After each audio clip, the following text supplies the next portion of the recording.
बोगो कर भी हाला हो गेलो भारी अब देखे दोसर दुआरी गाँव घर के लड़का सबे दहो तोरा गाली है गे गाँव घर के लड़का सबे दहो तोरा गाली और सबके घर में चलो है दिया बा तोरा घर में बाती अगे चोगो बोगो करे में छौड़ी धर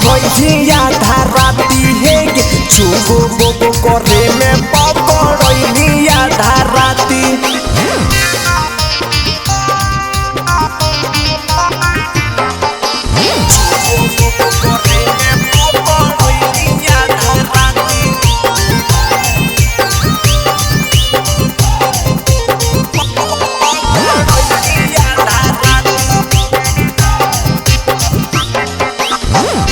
जतिया सबे पानी में चल गेलो जहिया से छौड़ी तोहर वीडियो वायरल भेलो गे छौड़ी बहनल जतिया सबे पानी में चल गेलो जहिया से छौड़ी तोहर वीडियो वायरल भेलो कि देखो लियो सुतल होली दूसरा के खाती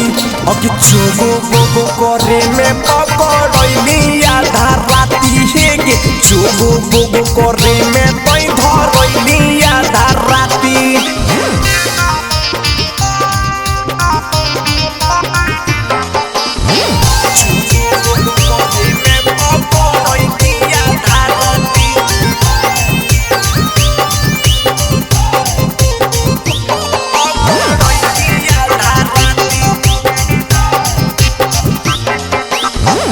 स्कूल के गेटवे पर